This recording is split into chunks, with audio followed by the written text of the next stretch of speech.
सज्जनों और देवियों, सदगुरु कबीर कहते हैं, संतो कहो तुक्को पति आई, झूठ कहत साँच बनी आई। लौके रतन अबेद अमौलिक नहीं गाहक नहीं साई, चिमिक चिमिक चिमके दृगदौदिस अर्व रहा छिरियाई। आपे गुरु कृपा कछु कीन्हो निर्गुण अलख लखाई। सहज समाधि उन्मुन जागे सहज मिले रघुराई। जहाँ जहाँ देखो तहाँ तहाँ सोई मनमानिक बेध्यो हीरा। परम तत्व गुरु सो पावे कहे उपदेश कबीरा। ये बीजक की रमैनियों में एक रमैनी है, प्रथम प्रकरण रमैनी प्रकरण है, उसकी एक ये रमैनी। संतों कहो तो को पति आई। ऐ संतों में अगर कहता हूं तो कौन विश्वास करता है। झूठ कहत साँच बनी आई, कहने में झूठ लगता है, लेकिन अगर उसका चिंतन मनन किया जाए, साधना किया जाए तो सच्चा ठहरता है। आत्म तत्व के लिए साहब इस पर विवेचन करते हैं।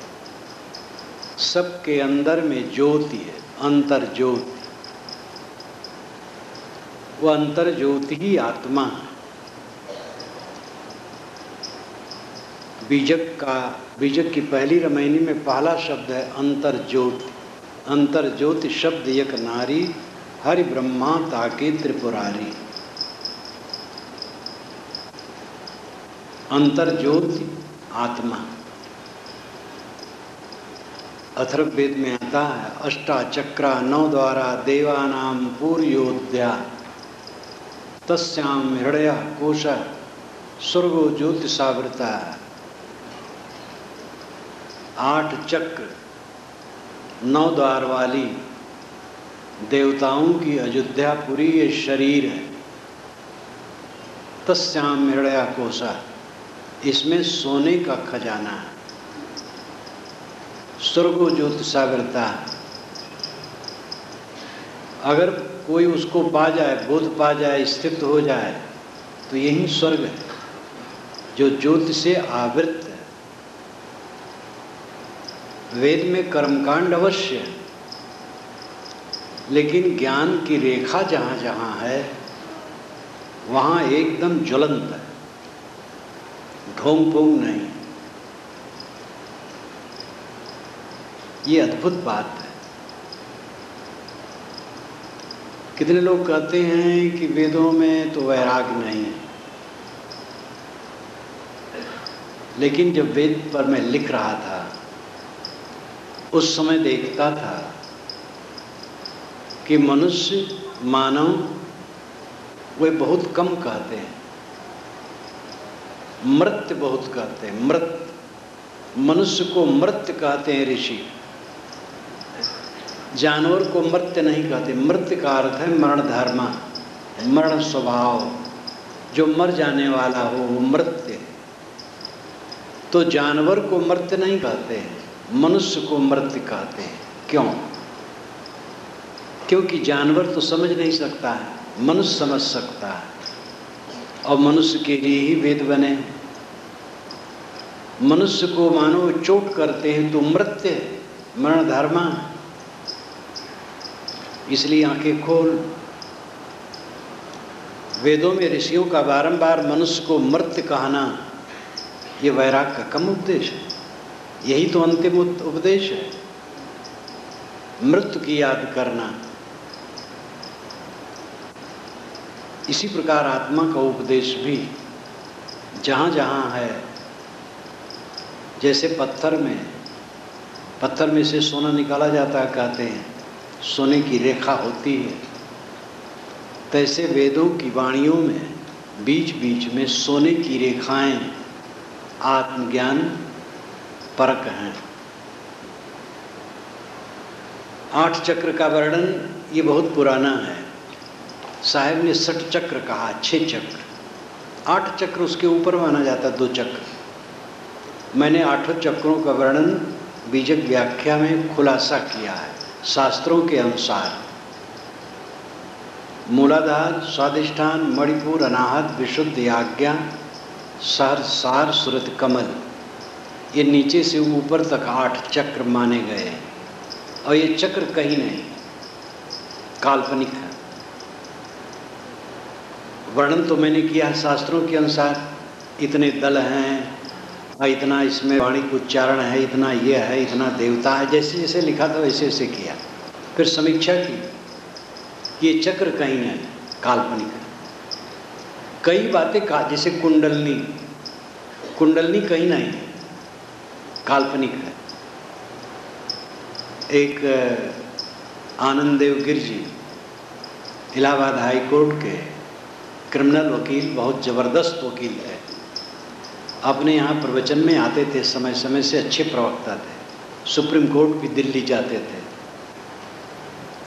एक बार मुझसे मिलने आए तो वह गोरखनाथ जी से जुड़े थे, अब तो शरीर छूट गया, गत वर्ष मेरी उम्र के थे।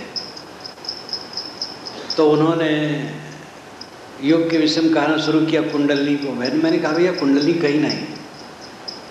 तो हंसने लगे, कहे आप बिल्कुल सच कहते, हम तो क्रिमिनल वकील हैं और कई बार पोस्टमार्टम में जाते हैं, देखते हैं, जहाँ कुंडलनी बताया गया कहीं कुछ नहीं है।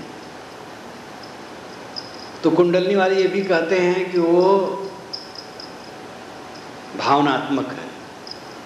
मैं मानता हूँ अहंकार की ग्रंथि ही कुंडलनी, कामना और अहंकार की गांठ यही कुंडलनी, इसी को तोड़ना। दिल्ली में तो इतनी कुंडलनी जागृत करते हैं कि अखबार वाले ने मजाक किया था, कुंडलनी जागृत का इतना प्रचार है कि वो प्रचार ही पढ़ करके कुंडलनी जागृत हो जाती है। इतनी बकवास करते हैं कि भारतवर्ष में किसी की कुंडलनी जागृत है, इसीलिए भारतवर्ष चल रहा है। हवा बनाते विद्वान लोग भी, हवा बनाते बात को, कुंडलनी कहीं नहीं। ये मन की गांठ, आसक्ति, अहंकार, कामना, यही कुंडलनी, इसी को तोड़ना है। 8 चक्र इसी प्रकार कहीं नहीं, काल्पनिक है। लेकिन ये परिपाटी बहुत पुरानी है। वेद में देखो आया अष्टाचक्र, दूसरा 9 द्वारा, 2 आँख, 2 नाक, 2 कान, 6 हो गए मुखसात, टट्टी और पेशाब की जगह ये 9, ये 9 द्वार। कबीर साहब ने जहाँ कहा है 10 द्वार कहा, एक 10वां द्वार कपाल कुहर में माना जाता है। कठोपनिषद में यमाचार्य ने पूर्व 11 द्वार मजस्यावकृत चेतसा अनुष्ठान सोचत विमुक्तस्य विमुच्यते एतत् वैतत्, ये मंत्र कहा। पूर्व 11 द्वार, पुर है एक जो 11 द्वार का है, 11 दरवाजे का है ये शरीर। तो पेट में जो नाभि है उन्होंने गिन लिया है, इसलिए 11 दरवाजा हो गया। तो अष्टाचक्र 9 द्वारा, देवानाम पूर्योध्या, शरीर में देवता, इंद्रियां और मन है। इन देवताओं की नगरी जो 8 चक्रों और 9 द्वारों वाली है शरीर, ये अयोध्यापुरी है। तस्याम हृदय कोशा, इसमें सोने का खजाना है। ये सोने का खजाना आत्मा के लिए व्यंजित है। आत्मा ही सोने का खजाना है। उस आत्मा को जो समझ ले और आत्मा में स्थित हो जाए, स्वर्ग ज्योति सावृता, स्वर्ग मोक्ष पा गए, वो ज्योति से आवृत जगमगा रहे। तो साहब कहते हैं संतों कहो तो को पति आए। सबकी बुद्धि तो स्थूल है, शरीर पर दृष्टि है। नींद खुली और जब तक सोए, देह, नाम रूप, जीव, काम भोग, राग द्वेष, कला कल्पना, दुनिया का धंधा, इसी में चित्त लौटता पोटता रहता है। आत्मा के विषय में कौन सुनने वाला है?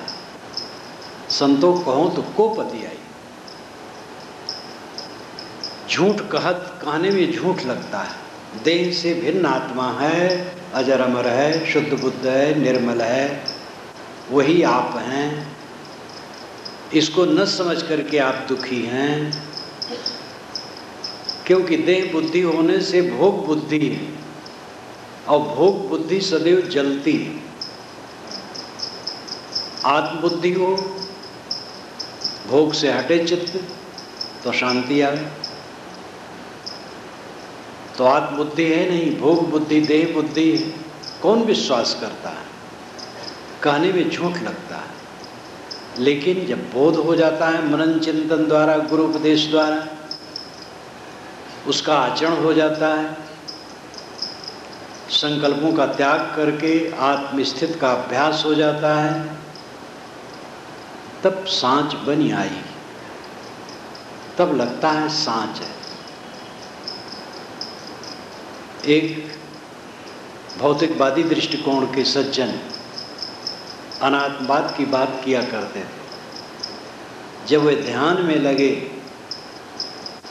ध्यान करने लगे, तो वर्षों के बाद उन्होंने कहा, मुझे अब ये लगता है कि आत्मा देह से अलग है। जब तक जिस दिशा में काम नहीं किया जाएगा तो कैसे बोध होगा? ये सबसे सूक्ष्म विषय है आत्मज्ञान।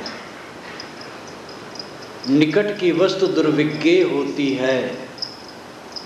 आप अपनी आंखों से चांद सितारों को देखते हैं जो करोड़ों किलोमीटर दूर है, लेकिन आँख में लगे हुए कज्जल को नहीं देखते हैं।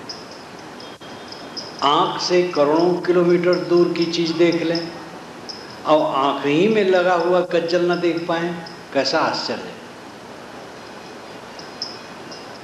और आँख के पास भाव बरौनी कहाँ कोई देख पाता है? आज तक अपनी आँख को कोई नहीं देख पाया है। आपसे कोई कहे आपकी आंखें नहीं हैं तो आप नाखुश हो जाओगे। और कभी नहीं देखे हो अपनी आँख, क्या विश्वास है कि आँख है? क्योंकि दुनिया को आप देखते हैं, आँख स्वयं सिद्ध है। किससे देखते हैं? आँख ही से। तो इसी प्रकार जो सबको जानता है, क्या वही नहीं है? भोक्ता भोग से अलग होता है। दाल भात को रोटी सब्जी नहीं खाते हैं, पीढ़ा और लोटा भी नहीं खाते हैं, टेबल और कुर्सी भी नहीं खाते हैं, किंतु इंसान खाता है दाल भात को, क्योंकि भोक्ता भोग से अलग है, दृष्टा दृश्य से अलग है, चेतन जड़ से अलग है। ये अध्यात्म सिद्धांत की रीढ़ है, आत्मबोध। आध्यात्मिक क्षेत्र में उपलब्धि मनुष्य की यही है कि आत्मा को पहचाने और आत्मा में विश्राम पा जाए। अपने हाथ से सब भर भरा के छूट जाने वाला है। चाहे जितना मानो, जितना मानो, जितना अहंकार करो, 4 दिन की चांदनी, फिर अंधेरी रात, सब भर भरा के छूट जाने वाला है, कुछ रहने वाला नहीं। लेकिन आत्मा आत्मा से कभी छूटने वाला नहीं। आत्मा ही हमारा परम निधान है, परम आश्रय है, परमात्मा है, परब्रह्म है, परम तत्व है। और उस आत्मा को न समझना आत्मघात करना। जो न तरई भव सागर नर समाज अस पाए, सो कृतनंदक मंद मति आत्म हन गति जाए। ये गोस्वामी जी ने कहा।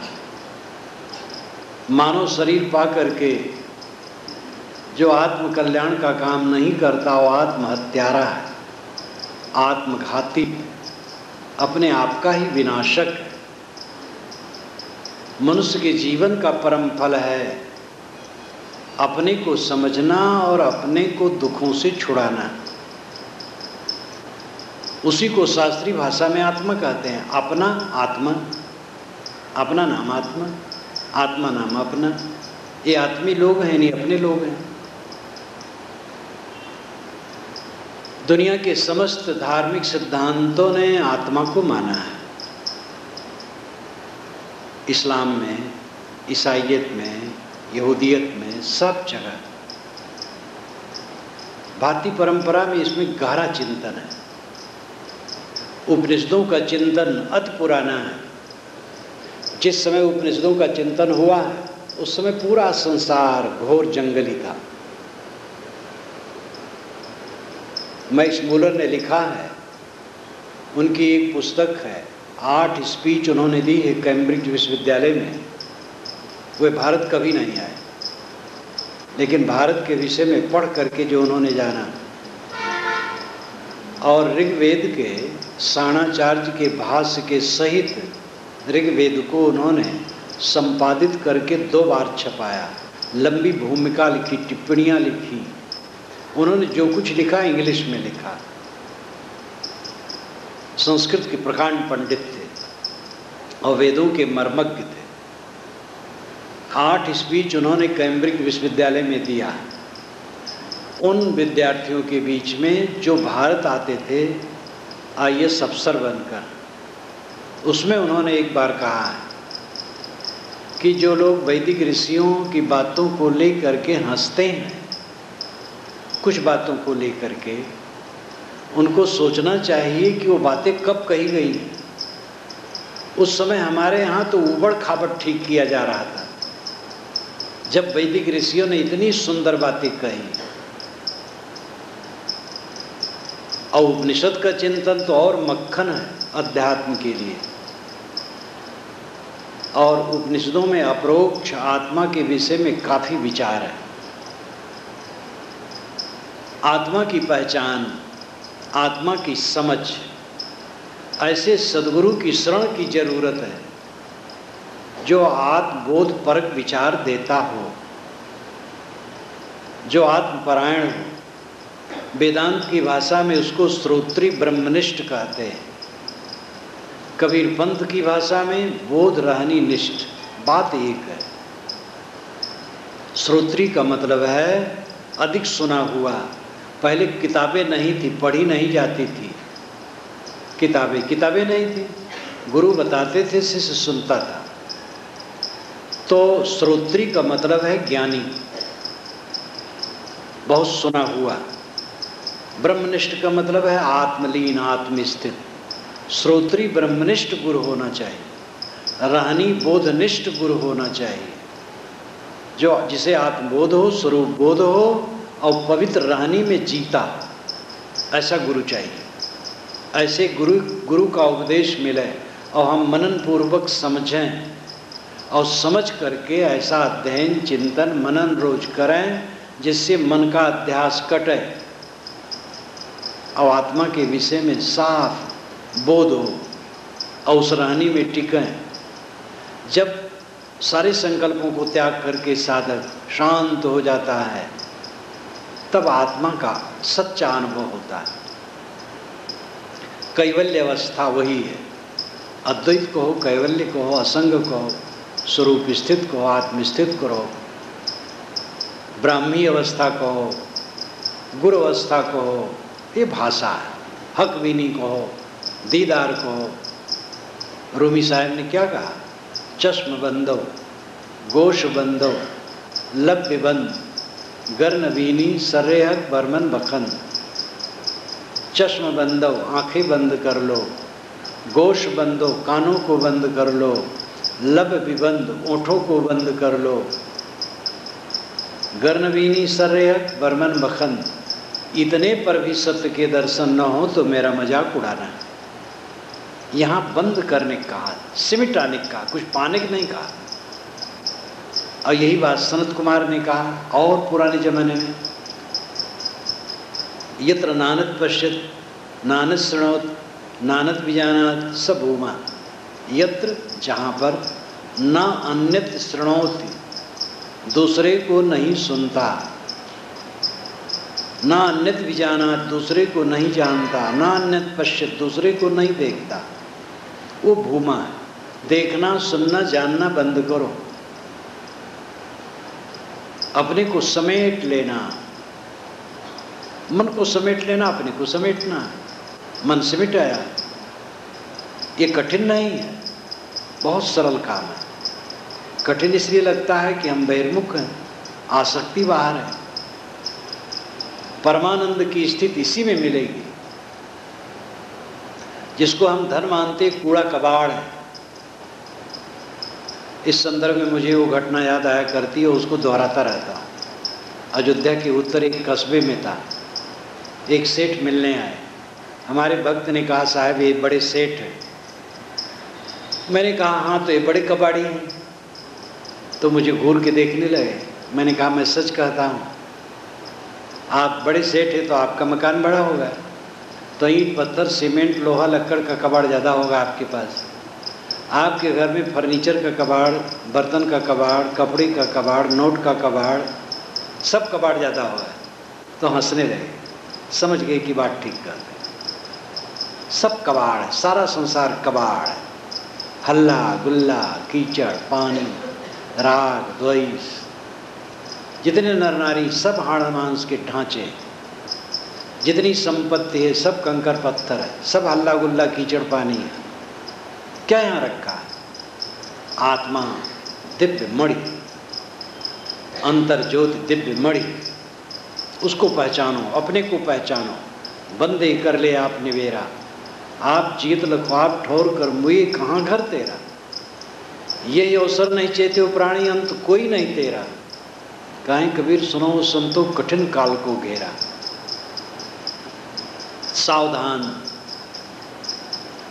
संतो कहो तो को पति आई, झूठ कहत साँच बनी आई। कहने में झूठ लगता है, जब साधना करो तब इसकी सच्चाई का अनुभव होता है। मैंने अभी कहा था कि निकट की वस्तु दुर्विज्ञ जानने में कठिन होती है, दूर की वस्तु जानने में सरल होती है।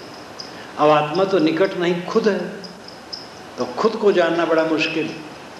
एक कवि ने बड़ा अच्छा कहा है, रूह और जिस्म का रिश्ता भी अजीब है, जिंदगी भर साथ रहे लेकिन तौर्रुफ न हुआ। आत्मा और देह का संबंध बड़ा अद्भुत है, दोनों जीवन भर साथ रहे लेकिन परिचय नहीं हुआ।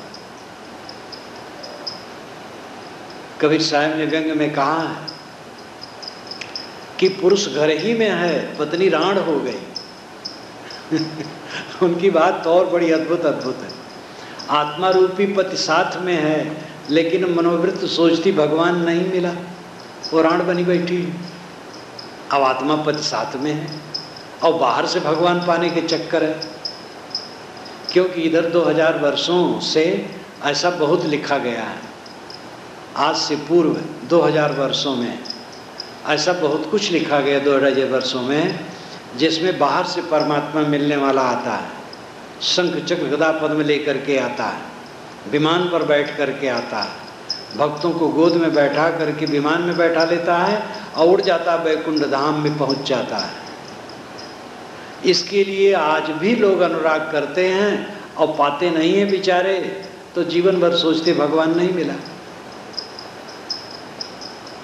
भगवान तो महापुरुष को कहा गया है, मानो ईश्वर परमात्मा। ईश्वर परमात्मा ऐसा कुछ नहीं है जो मिलता हो।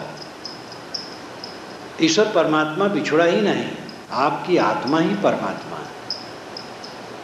संतो कहो तो को पति आई, झूठ कहत साँच बनी आई। लौके रतन अवेद अमौलिक, नहीं गाहक नहीं साई।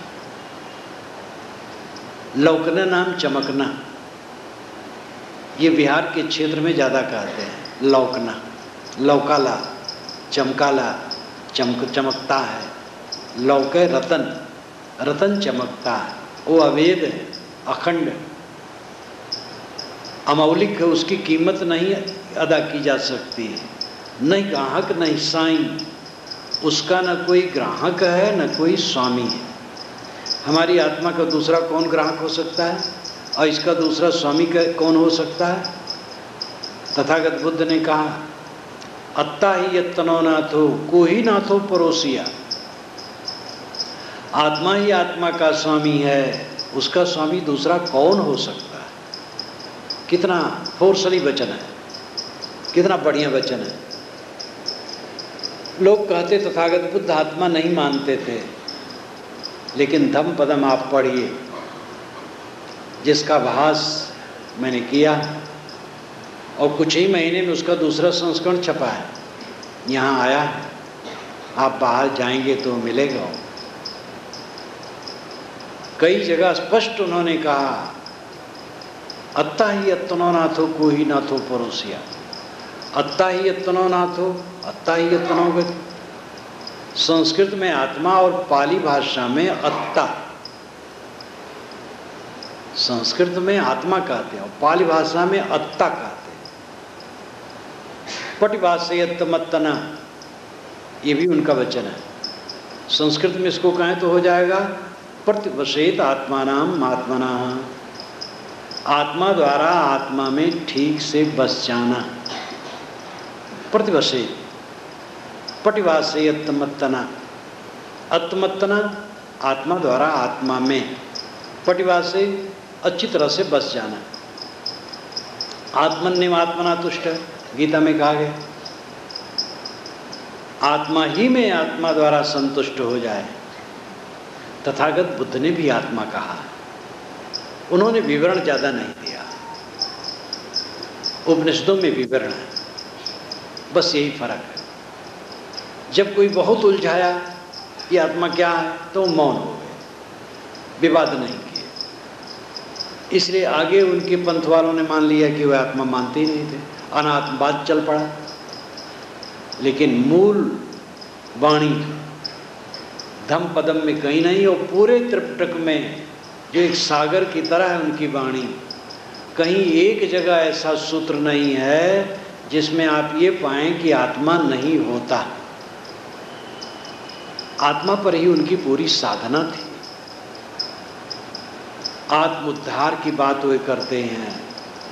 अध्यात्म नित्य अध्यात्मरतः कहते हैं, ये भी धम्म पदम का वाक्य। अध्यात्मरतः यानी अध्यात्मरतः, शीतभूतम मध्यात्मरतः, जो शीतल हो गया, सारी कामनाओं को छोड़ करके शीतल हो गया।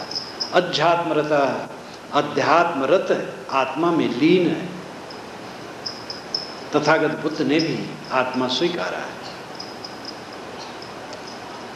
तो समस्त आध्यात्मिक मार्ग वाले, चाहे इस्लाम हो, चाहे ईसाईयत हो, चाहे हिंदू समाज हो, चाहे जितना नाम लो, बौद्ध जैन, सब इसको स्वीकार करें, क्योंकि धर्म की वही जड़ है।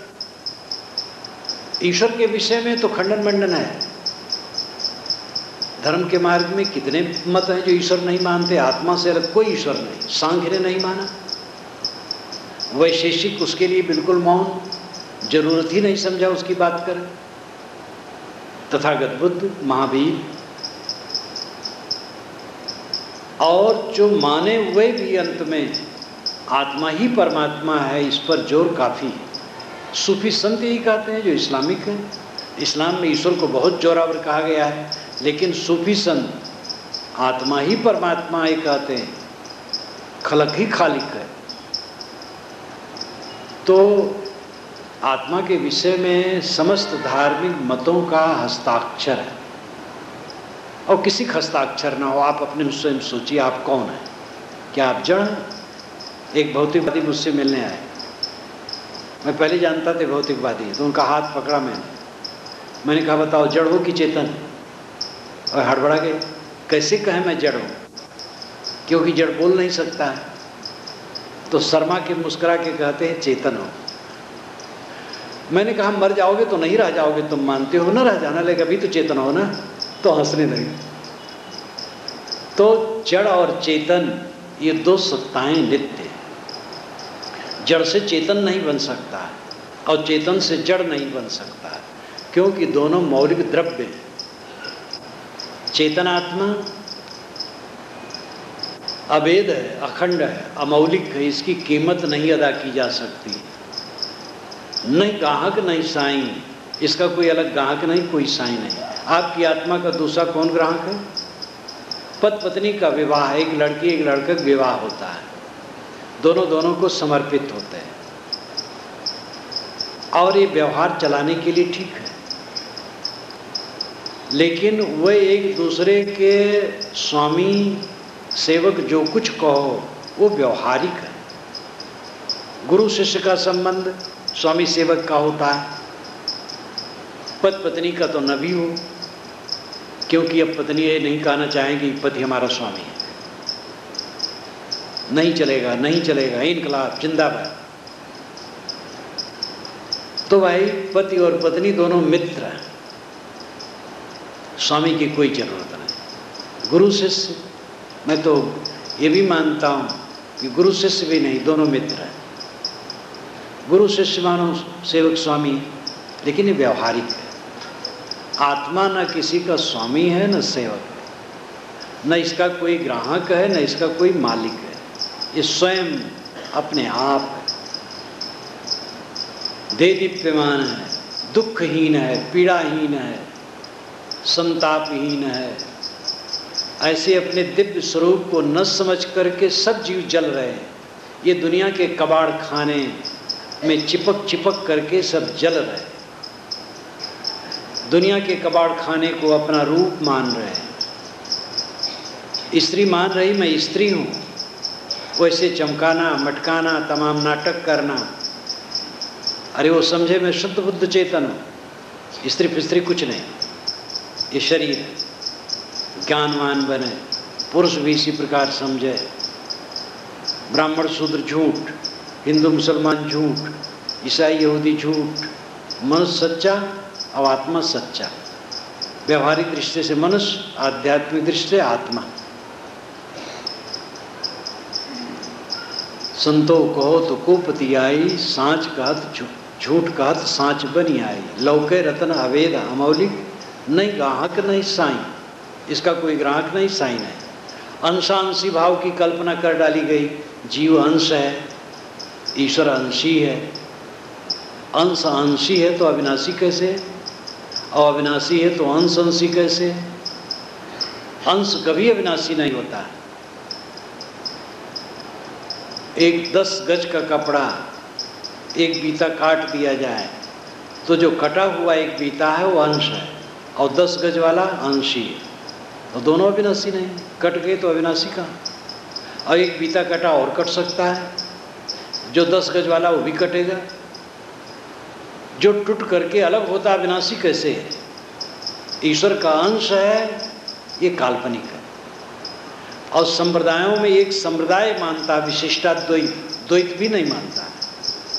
अयोध्या में द्वैतवादी हैं, विशिष्टाद्वैतवादी हैं, और शाखा वाले हैं शुद्धाद्वैतवादी, अचिंत्य भेदाभेद, कई दार्शनिक विचार होते हैं। वो सब दार्शनिक प्रपंच है, आम जनता की कोई उसमें मूड मारने की जरूरत नहीं।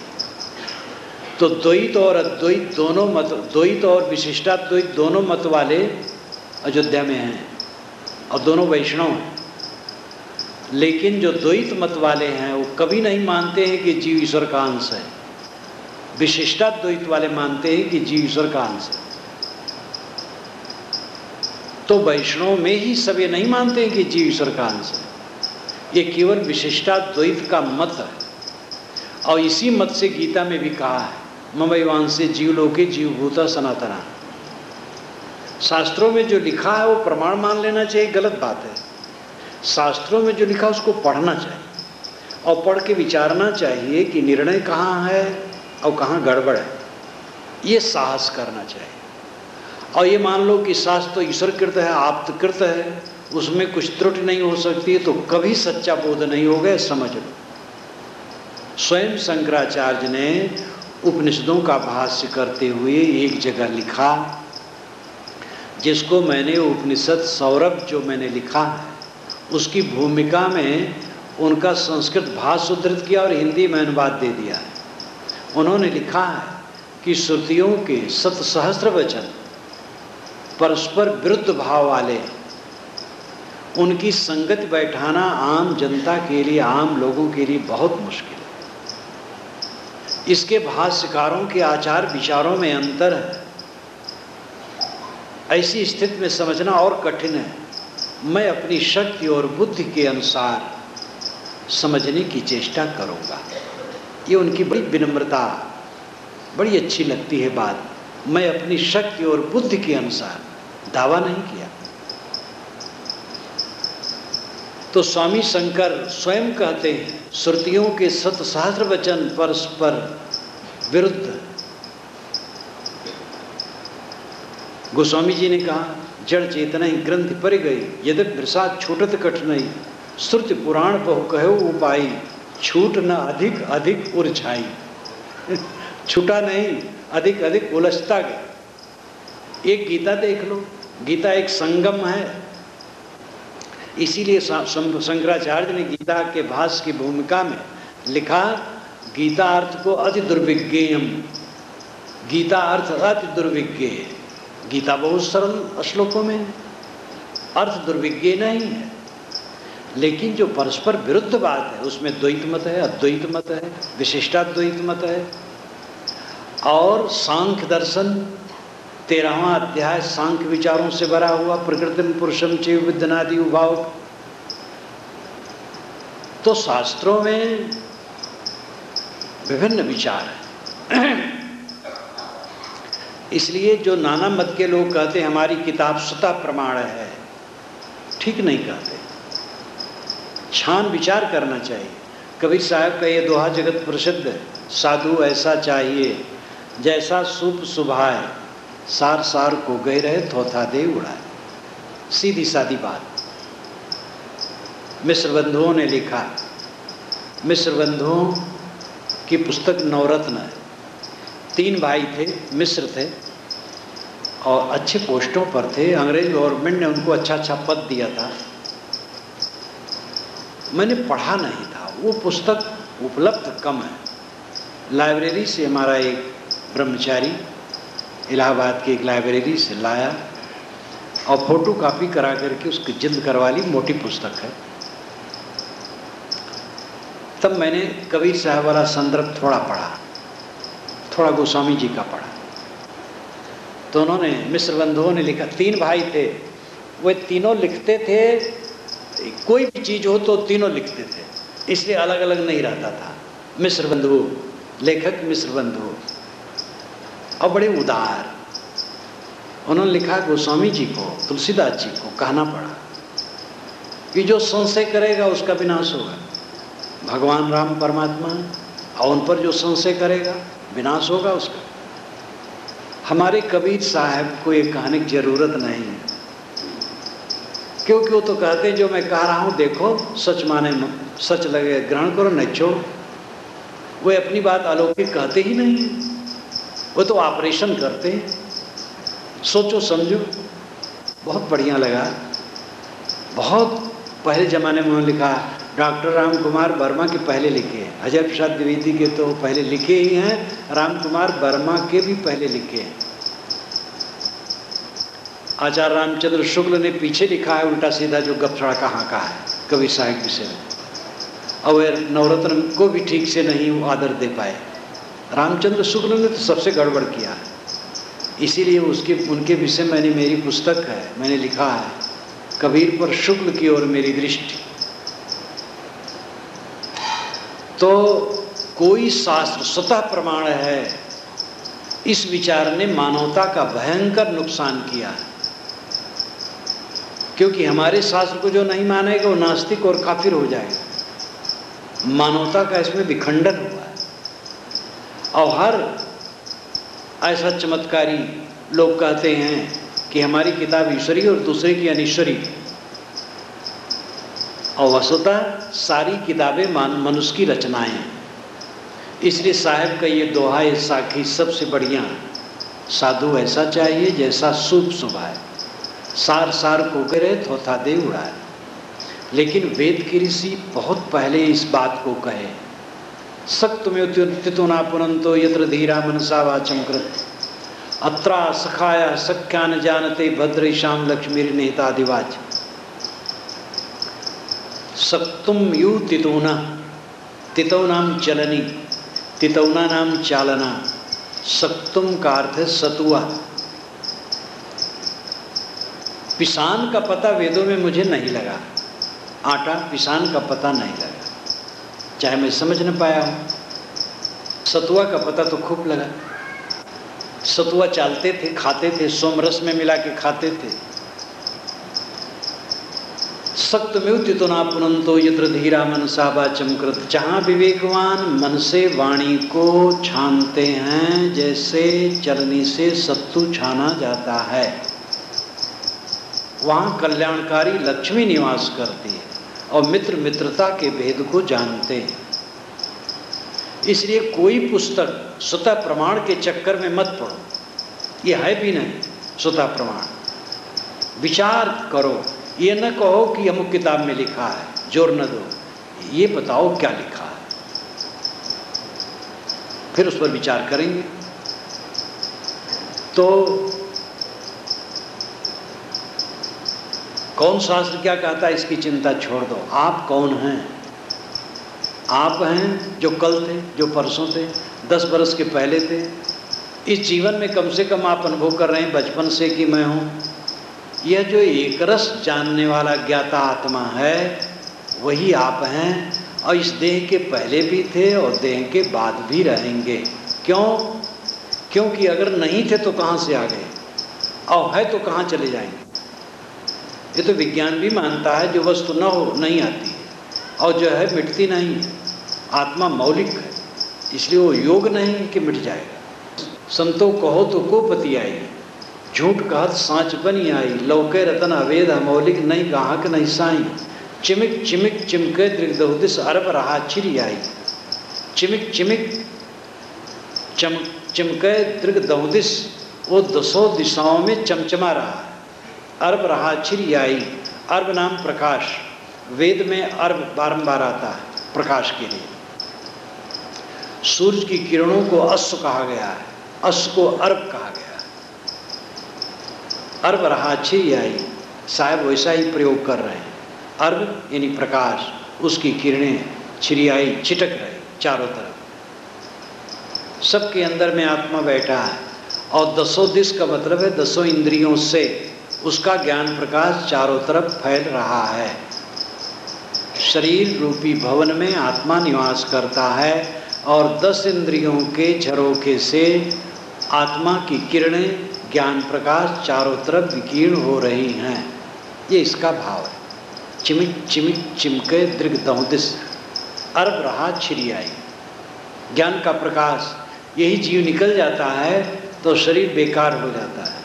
फिर मिनिस्टर मिनिस्टर नहीं, प्रधानमंत्री प्रधानमंत्री नहीं, गुरु गुरु नहीं, माता माता नहीं, पिता पिता नहीं, मिट्टी का लौंदा है। इस आत्मा के रहने के नाते इसकी विशेषता है। जो अंतर ज्योति है सबकी, ज्ञान तत्व है, वो प्रकाशमय है, ज्ञानमय है। चिमिक चिमिक चिमके दृगदहुदिस अरब रहा चिरी आई। आपे गुरु कृपा कछ कीन्यो निर्गुण अलख लखाई। साहब कहते सदगुरु ने स्वयं कृपा की और अलख निर्गुण को लखा दिया। जब अलख है तो कैसे लखा दिया? अलख को लखाया कि वो देखने में नहीं आता, वो देखता है। अवगह कह के गगन रहाई, बीजक में उन्होंने ये भी कहा है। वह ज्ञानी अवगह को गह करके गगन में रहता है। जो पकड़ने में नहीं आता उसको पकड़ लेता है और आकाश में रहता है। यह स्थूल अर्थ हुआ। हमारा दाहिने हाथ के लिए अवगह है। हम दाहिने हाथ से दाहिने हाथ को पकड़ना चाहे कभी पकड़ पाएंगे? जीवन में नहीं पकड़ पाएंगे। दाहिने हाथ से बाएं हाथ को पकड़ सकते हैं और बाएं हाथ से दाहिने हाथ को पकड़ सकते हैं, लेकिन दाहिने या बाएं किसी हाथ से उसी हाथ को नहीं पकड़ सकते।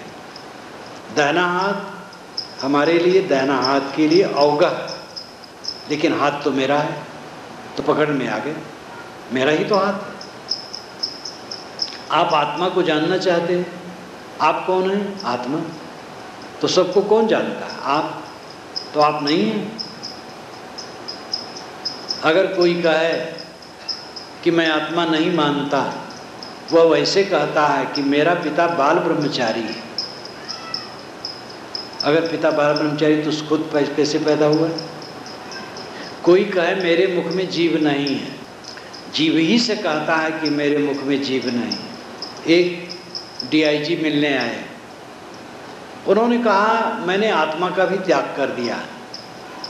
तो मैंने कहा अपने आप का, तो शर्मा गए। अब अपने आप का त्याग कैसे बताएं? तो अपने आप हिंदी में कहा जाता अपने आप और संस्कृत में कहा जाता आत्मा। बात एक है, आत्मा का त्याग कैसे होगा? सबका त्याग होगा, आत्मा का त्याग नहीं होगा। कोई अपने को त्याग कैसे सकता है? जिसको हम त्याग नहीं सकते हैं उसी को भूले रहते हैं, और जो हमारा हो नहीं सकता उसी को जपते रहते हैं। यही हमारे जीवन में सबसे बड़ा धोखा है, इस पर ध्यान दीजिए। शरीर संबंधी प्राणी पदार्थ ये हमारे हो नहीं सकते, हमारे साथ रह नहीं सकते, लेकिन इसको हम जपते रहते हैं। अब आत्मा हमसे अलग हो नहीं सकता है, उसको हम भुलाए रखते हैं। ये हमारे जीवन का सबसे बड़ा धोखा है।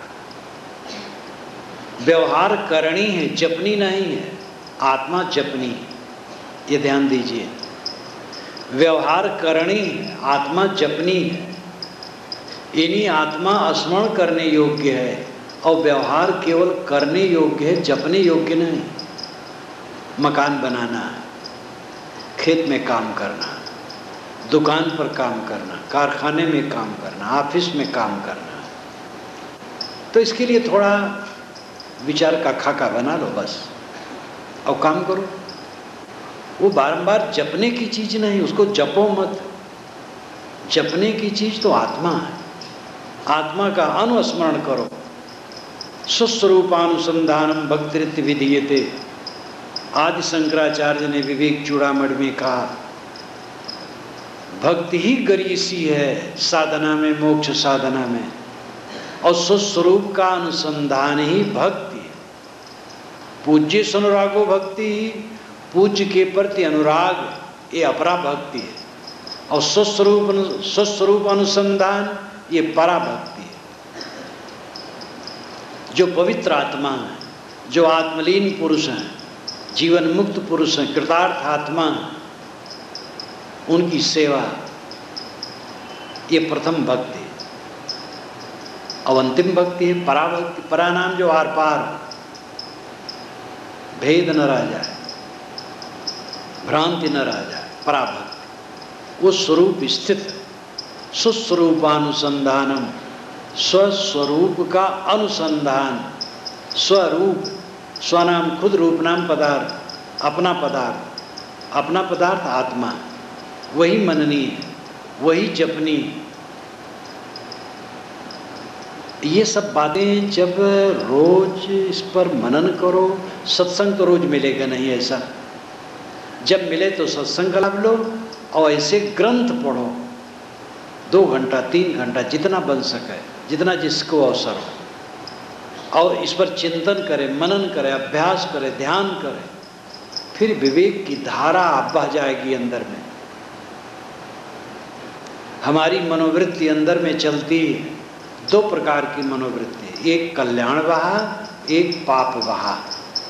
दृष्टा दृश्य विवेक की तरफ झुकी हुई मनोवृत्ति जो चलती वो कल्याण वहा है, और विषय वासनाओं की तरफ झुकी हुई मनोवृत्ति जो चलती वो पाप वहा है।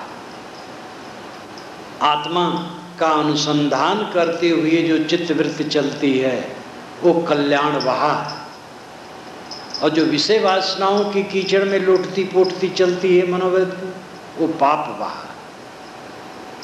और पाप वहा से कल्याण वहा की तरफ मोड़ना ये आपका काम है, और ये साधना से होगा, निरंतर अभ्यास से होगा। और इस अभ्यास के परिपूर्ण अवस्था ही में जीवन की परम उपलब्धि मिलेगी, परम उपलब्धि होगी। परम उपलब्धि क्या हो? दुख न होना, मन में दुख न होना, भय न होना, चिंता न होना, निर्भय प्रशांत आनंदमय। ये जीवन की चरमोत्कर्ष स्थिति है। और ये पैसे से थोड़े होगी, विद्या से भी नहीं होगी, प्रचार से भी नहीं होगी, सब हमें जान ले इससे थोड़े होगी। सब बहुत लोग गुरु बाबा मान के पूजने लगे, इससे कभी होने वाली नहीं।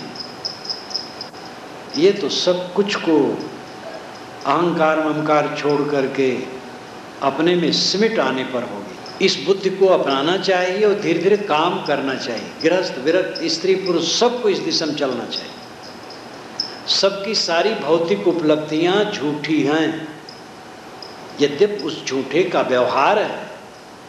शरीर है तो शरीर के लिए खान पान और गुजर बसर की तमाम चीज़ें होती हैं, उनका उपयोग करना पड़ता है और सब क्षणिक है, लेकिन व्यवहार करना पड़ेगा। किंतु ये समझना चाहिए कि जो परमार्थ है ये व्यवहार उसी के लिए है। आप क्यों कमाते हैं? खाने के लिए। क्यों खाते हैं? जीने के लिए। क्यों जीते हैं? इसका पता नहीं। क्या जीना? कमाओ खाने के लिए, खाओ जीने के लिए, जियो आत्म कल्याण का काम करने के लिए, और वही काम बच रहता है। सब खूब कमाते हैं, खाते हैं, जीते हैं, और जीने के फल क्या बटोरते हैं? चिंता, फिक्र, उद्वेग, अशांत, भय। यही मनुष्य की संपत्ति है। गोस्वामी जी ने एक दोहा कहा है, जीव शिव सम सुख शयन, सपने कछ करतूत, जागृत दीन मलिन सोई विकर विषाद विभूत। जीव जब सोता है तो शिव तुल्य, प्रपंच रहित, प्रपंचोपशमम शांतम शिवम अद्वैतम। प्रपंच शांत हो गया तो शिव है। तो जीव जब सोता है तो शिव है, दुखहीन है। सपने कछ करतूत, जब वो सपने में पहुंचता है तब खड़बड़ाहट करता है।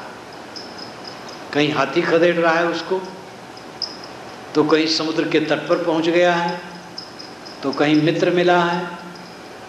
अनुकूल प्रतिकूल तमाम वेदनाएं स्वप्न की आने लगती है। एक कुछ करतूत खड़बड़ में पड़ जाता है, दुख में पड़ जाता है। और जागृत दीन मलिन सोई विकल विषाद विभूत, जागते ही महादीन मलिन हो जाता है, अपने विषाद की विभूत में विकल हो जाता है। कल नाम शांत, विकल नाम अशांत। मनुष्यों ने किसकी संपत्ति इकट्ठी की है? विपत्ति, दुख की, विषाद की, दुख की संपत्ति इकट्ठी की है। जितने प्राणी पदार्थ हो पाए, उन प्राणी पदार्थों के संबंध में उन्होंने विकार उत्पन्न किया, इकट्ठा किया, और उसी विकार में जल रहा है। और वही विकार में जलते जलते मर जाएगा, और जिसको लेकर के विकार हुआ वो छूट जाए। घर द्वार धन संपत्ति, मठ मंदिर चलाही गुरुवाई, ये सब तो छूट जाएंगे, और इनके विषय में संबंध में जो विकार इकट्ठा किया वो विकार उसको जलाएंगे। गृहस्थ विरक्त कोई भी हो, प्रकृति की क्षमा किसी के लिए नहीं है। ज्ञानियों ने अपने को धोखा देने का भी काम किया है, ये सच्चे ज्ञान का लक्षण नहीं। कुछ ज्ञानियों ने ये कहा कि अगर ज्ञानी को की कोई निंदा करता है तो जो ज्ञानी के द्वारा पाप कर्म कहीं हो जाता है तो निंदकों पर जाके पड़ता है। ज्ञानी ने पाप कर डाला, खराब आचरण कर डाला, तो वो पाप उसके निंदकों के ऊपर जाके पड़ेगा। और ज्ञानी ने सत्कर्म किया तो पुण्य कर्म उनके सेवकों पर पड़ेगा। ये बिल्कुल झूठी बात है। पाप करेगा तो उसी को भोगना पड़ेगा, पुण्य करेगा तो उसी को सुख मिलेगा। ये बहकावा है। ज्ञानी को बीमारी है तो क्या करें भाई? भगत लोग सब आते हैं, भगत लोग सब बड़े भिखारी हैं, पापी हैं, तो उनके पाप को अपने ऊपर स्वीकारते स्वीकारते गुरु महाराज को बड़ा रोग हो गया। भक्तों को चंगा कर दे, अपने रोगिया। ये भी झूठ बात है। अगर ज्ञानी के शरीर में रोग है तो उनके अपने कर्मों का ही फल है, भले इस जीवन का ना हो, पिछले जीवन का होगा। इस जीवन की भी कोई असावधानी हो सकती है। कर्म का फल भोग सब जीव के साथ में है। ज्ञानी अज्ञानी किसी छुटकारा नहीं। असली ज्ञानी का तो अर्थ है निर्मोह।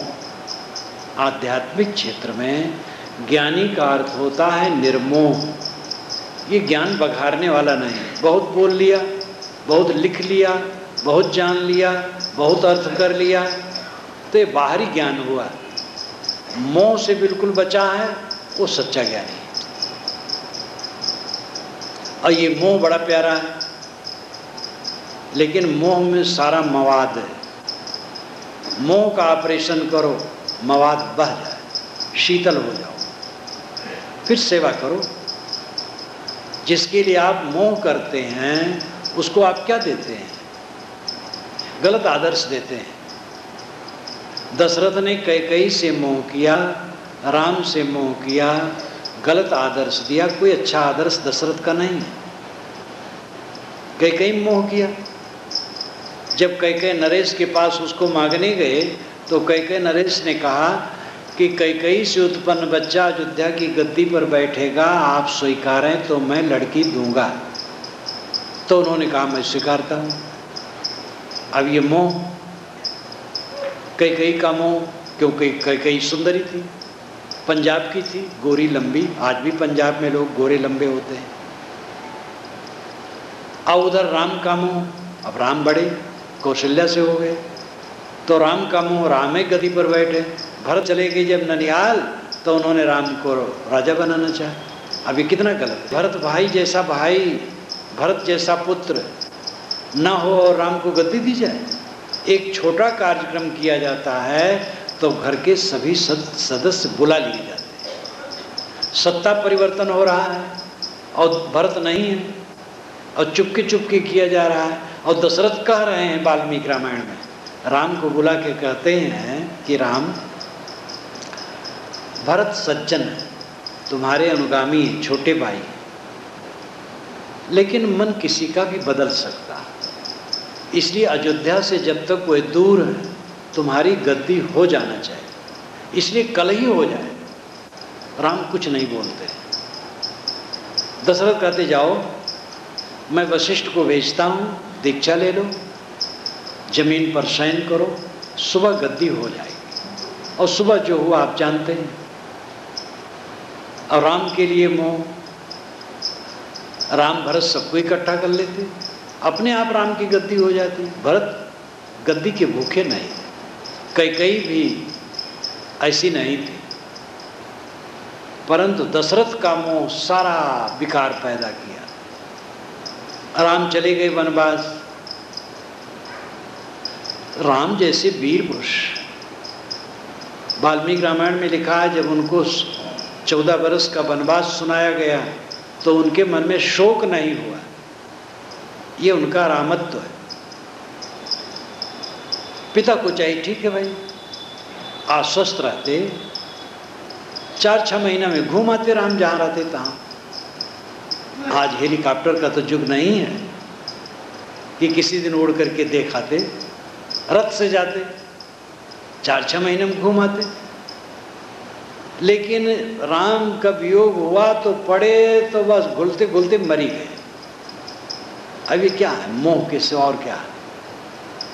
तो चाहे कोई कितना बड़ा नाम हो, नाम उम काम नहीं करेगा। अगर कमजोरी है तो जलाएगी। आपे गुरु कृपा कुछ कीनो, निर्गुण अलख लखाई। साहब कहते सदगुरु ने स्वयं कृपा की और अलख निर्गुण को लखा दिया। ये माना जाता है, सभी लोग कहते हैं निर्गुणवादी कबीर हैं भी, लेकिन उनको और उदारता से समझना चाहिए। वे निर्गुणवादी हैं, सगुणवादी हैं, निर्गुण सगुण से ऊपर भी। जब कबीर साहब गुजरात 4 बार गुजरात गए, ये इतिहास सिद्ध बात है।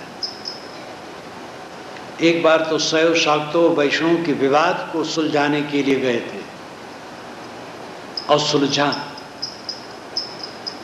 उसके पहले की बात है, एक संत थे राजस्थान के, और वह निर्वाण जी महाराज उनका नाम था।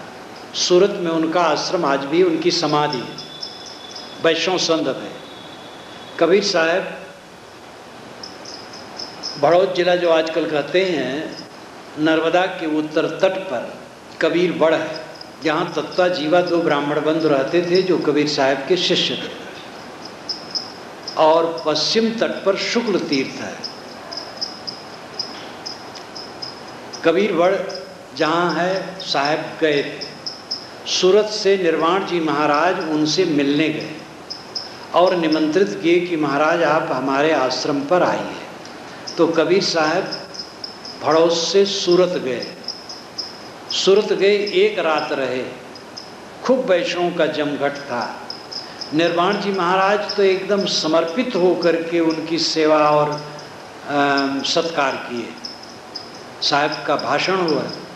सुबह उठे, जब साहब चलने लगे तो कहे निर्वाण, अब आपको आज से लोग निर्वाण साहब कहेंगे। और सचमुच में आज भी समाधि पर लिखा है निर्वाण साहब। ये कबीरपंथियों में लिखा जाता, वैष्णव में नहीं। वैष्णव में तो साहब राम है, मनुष्य दूसरा, ये साधु साहब नहीं माना जा सकता, राम साहब है। सेवक तुलसीदास को साहब सीताराम, सेवक कर पद नयन सो मुख सो साहिब होए, तुलसी प्रीत की रीत लख सुखब सराहई सोए, गई बहोरी गरीब निवाजू, सरल सबल साहिब रघुराजू। वैष्णव श्री राम को साहब कहेंगे, किसी साधु को साहब नहीं कह सकते। कम से कम वैष्णव साधु को तो नहीं कहेंगे। हम लोगों को तो वैष्णव लोग भी साहब कहते हैं, लेकिन किसी वैष्णव को साधु साहब नहीं कहेंगे। लेकिन निर्वाण जी महाराज वैष्णव थे, उनकी समाधि पर लिखा निर्वाण साहब। जो कबीर साहब ने कहा वही हो गया, निर्वाण साहब। तो जब कबीर साहब चल दिए तो वैष्णव ने कहा निर्वाण साहब से कि महाराज बड़ा आश्चर्य है, हम लोग सगुणवादी, कबीर निर्गुणवादी। हम लोग श्री राम को परब्रह्म परमात्मा मानते हैं, कबीर साहब उनको मनुष्य मानते हैं। हम लोग राम की मूर्ति पूजते हैं, कबीर साहब मूर्ति नहीं मानते। ऐसे कबीर को आप इतना समर्पित हो गए, वो हद हो गया। ये बड़ा अचरज हुआ। तब निर्वाण जी महाराज ने संतों को समझाया और उसके बाद उन्होंने एक पद कहा, लिखा। निर्वाण जी महाराज की वाणी है, उसमें एक पद है, मैंने इसको कई जगह लिखा है। संतों, मन में अचरज आया, कबीरा से कैसे दिल लुभायो, कबीरा जुगन जुगन का जोगी अब दो को पिछनायो। ऐ संतों, आप लोगों के मन में आश्चर्य हो गया कि कबीर से कैसे लोभ गए। अरे कबीर जुगन जुगन के योगी है। सरगुण निर्गुण से कई पद है इसमें, उसका भाई सगुण निर्गुण से ऊपर है। कबीर जौहरी ठाड़े हाट में, कबीर एक ऐसे जौहरी हैं जो बीच बाजार में खड़े हैं, सबको परखते हैं। हम तो प्रेमे रहे लिपटायो, हम तो कबीर के प्रेम में लिपट गए, वो सगुण निर्गुण से ऊपर। ये निर्वाण जी महाराज जो एक वैष्णव संत थे, उन्होंने कहा। निर्वाण जी महाराज की परंपरा आज भी है। एक बार तो निर्वाण जी महाराज के आश्रम में मुझे रहने का अवसर पड़ा। निर्वाण जी महाराज तो आज कहाँ हैं, उनकी परंपरा के लोग जो बनाए आश्रम उसमें निर्वाण जी महाराज का आंगरखा भी रखा है। तो निर्वाण जी महाराज वैष्णव थे, तो उन्होंने कहा, आए वैष्णव संतो, कबीर सगुण निर्गुण के फ्रेम में कसने योग्य नहीं है, वो उससे ऊपर है। तो निर्गुण धारा के प्रवर्तक को माने जाते हैं, साहब खुद कहते हैं, आपे गुरु कृपा कछ कुइनो निर्गुण अलख लखायो। अलख जो अदृश्य है, दृष्टा शुद्ध चेतन है, उस निर्गुण तत्व का सद्गुरु ने बोध दिया। सहज समाधि उन्मुन जागे, सहज मिले रघुराई। सहज समाधि लग गई, उन्मुन जग गई, रघुनाथ सहज मिल गए। वैष्णव संत उनके पास एक लेखक ने लिखा है, जैसे गांधी जी जहाँ रहते थे, महात्मा गांधी, देश विदेश के लोग उनसे मिलने आते थे और उनके पास जमघट बना रहता था, वैसे कबीर की बात थी। कबीर जहाँ रहते थे, देश विदेश के संत उससे मिलने आते थे। ईरान के एक संत मिलने आए थे उसी कबीरगढ़ में। कबीर नाटक में इसको उद्धृत किया गया। तो पहले तो ईरान का ही जहाज का जो मालिक था, कहा आप किसके दर्शनार्थ जा रहे हैं? कहे कबीर। अरे भाई आप कहानी किंवदंती सुनते हैं, कबीर के विषय में जो मैं सुनता हूँ वैसा कोई आदमी हो सकता है? वो तो मुल्लाओं को भी फटकारते, पंडितों को फटकारते हैं, ऐसा आदमी जीने पाएगा? ये किंवदंती है, कबीर कोई व्यक्ति नहीं है। फकीर ने कहा कबीर व्यक्ति हैं, वो जीवित है, और जैसे आप कहते हो वैसे वो कहते हैं, वो जीवित है, और हिंदू मुसलमान दोनों उनको मानते हैं। कि अच्छा, बड़ी बात, अगर आप उनके दर्शनार्थ चाहते, दर्शन करके आएँ, मुझे बड़ी खुशी होगी, मुझे भी सवाब मिलेगा। फ़कीर ने कहा मैं जहाज़ में एक किनारे बैठ जाऊंगा। तो उसने कहा भाई जहाज़ एक दिन की ओर रुकेगी, माल उतारेगी, लौटेगी। कहे मैं एक दिन मेरे लिए काफ़ी है, मैं एक दिन में जाके कबीर साहब से मिलाऊंगा। और कहा जाता दोनों जब मिले हैं तो दोनों से कोई बात नहीं हुई है, बैठे रहे हैं बहुत देर तक, दोनों का दोनों हाथ पकड़े, और लोगों का था कि खूब बात होगी। पीछे से शिष्यों ने पूछा महाराज कुछ बात नहीं हुई? कबीर साहब ने कहा क्या बात करो, जो जानते मैं, जो मैं जानता हूँ, दोनों एक दशा वाले थे, क्या बात करो। तो कबीर जहाँ रहते थे जमघट बना, वैष्णव संत उनके साथ खूब रहते थे। वैष्णव ने कहा महाराज रघुनाथ कब मिलेंगे? तो उन्होंने नहीं कहा कि नहीं मिलेंगे, क्योंकि उनको दुख होगा। तो उन्होंने कहा सहज समाधि उन्मुन जागे, सहज मिले रघुराई। देखो भाई संतो सुनो, उन्मुन जग जाए, सहज समाधि लग जाए, रघुनाथ सहज मिल जाएंगे। ये सकारात्मक खंडन है, क्योंकि रघुनाथ तो भाई ये मानते हैं ना कि श्री रामचंद्र जी आके से मिल जाएंगे, जैसे हम आप बैठे हैं। कोई नहीं मिलेगा, ना राम मिलेंगे, ना कृष्ण मिलेंगे, ना कबीर मिलेंगे, ना ईसा मिलेंगे। कितने कबीरपंथी भावुक होते हैं जो कबीर साहब से मिलना चाहते हैं, कितने ईसाई हैं जो संत ईसा से मिलना चाहते हैं। ये सब भावुकता है। जिनका शरीर छूट गया, मिट्टी मिट्टी मिल गया, वो कहाँ से मिलेंगे? साहब ने कहा उन्मुन जग जाए, मोह भंग हो जाए, और साथ समाधि लग जाए, सारे संकल्पों को त्याग करके आत्मस्थ हो जाए, बस यही रघुनाथ का मिलना है। रघु इंद्रियां, नाथ स्वामी आत्मा। रघुनाथ ये इंद्रियों का स्वामी आत्मा, साज मिले रघुराई। जहाँ जहाँ देखो ताता सोई, मन मानिक बेध्यो हीरा। साहब कहते आत्मा, आत्मज्ञान ही सर्वोच्च ज्ञान है। आत्मा स्वयं प्रत्यक्ष है और विषय पर प्रत्यक्ष है।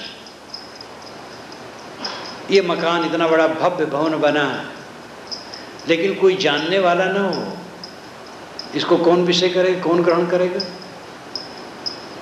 जड़ पर प्रत्यक्ष है, आत्मा स्वयं प्रत्यक्ष है। सूरज को हम इतना बड़ा सूरज प्रकाशमान, कोई जानने वाला आत्मा ना हो तो सूरज का उपयोग क्या? जैसे फूल उजारी का मिथ्या लग झर जाए, जंगल के फूल लगे और झड़ गए, किसी काम में नहीं है। आत्मा भोगता ना हो तो भोग विषय किस काम के हैं?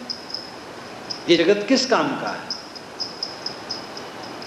तो आत्मा स्वयं प्रत्यक्ष है और जगत पर प्रत्यक्ष है। आत्मा जगत को प्रत्यक्ष करता है, अब आत्मा स्वयं प्रत्यक्ष है। आप स्वयं प्रत्यक्ष है अपने लिए। जागृत अवस्था में आप हैं, स्वप्न अवस्था में आप ही स्वप्न देखते हैं, सुसुप्त में गाढ़ी नींद का आनंद आप लेते हैं। तीनों अवस्थाओं में जो ये ज्योति जलती है वो आत्मा आप है।